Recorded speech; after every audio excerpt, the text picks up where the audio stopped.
Himma dai matasa. Aisha Muhammad matashiya ce 'yar shekara 25 da ta ƙware wajen ƙera murhun zamani da ake amfani da kara, totuwar masara da buntu wajen samar da gawayin da ake amfani da shi. Ta fara koyon wannan sana'a ne tun tana da shekara 20 a lokacin take karatun diploma. Wakilinmu na Kaduna Muhammad ya aiko mana da ƙarin bayani. Aisha Muhammad wadda aka fi sani da Ummu matashiya ce 'yar shekara 25 da ta kware wajen kera murhun zamani. Ta fara koyon wannan sana'a tana da shekara 20 a lokacin da take karatun diploma. Bangaren banking and finance. So kawai sai na yi la'akari da ya kamata in samu wata sana'a na hannu don ba za ka ce ka dogara da karatu ba yau. Ta sha gwagwarmaya sosai a lokacin da take koyon sana'ar. Da farko dai mun fara koyon gawayi mahaɗin amfani da kurfota. Ana yi da irin karan dawa, kauran masara, ɓutin shinkafa da totuwar masara da kuma yados. Muna zuwa mu samu irin wa'innan ne a cikin wajen gona inda mutane suka yi noma. Mu zo mu sarrafa mu mai da shi kawai.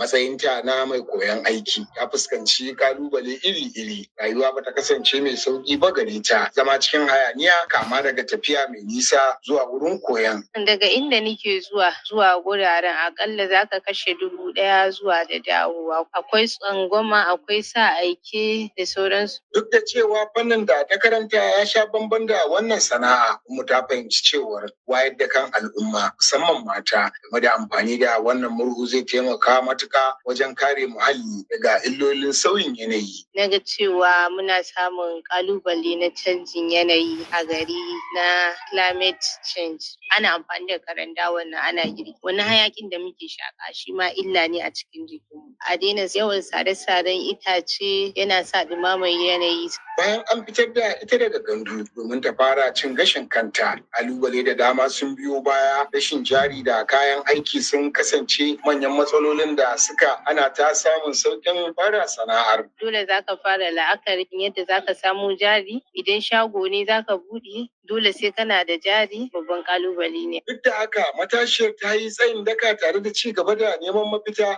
har ta samu damar kafa kanta. Zaka Ummu ta zama sananniya a fannin kera murhun zamani. Tana da mata da dama a ƙarƙashinta da ke koyon wannan sana'ar. Na koya wa wasu gashi har su ma sun iya, wasu ma suna zuwa don su ma su samu mu koya musu su iya, kuma insha Allahu za mu ci gaba da koya musu, ba za mu gaji ba. Sadiya Muhammad Sani guda ce daga cikin yaran da take koyarwa, ta bayyana yadda malamar tasu ke kula da su tare da ba su shawara domin kaucewa kalubale da ta fuskanta a lokacin da take koyon sana'ar. Kuma insha Allah ni ma ina sa ran wata rana in kafa haka in dinga yi ina sayar da. A ƙarshe wurin matashiyar shine ta ga matasa musamman 'yan mata sun daina zaman kashe wando. Muhammad, DW Hausa daga Kaduna, Najeriya.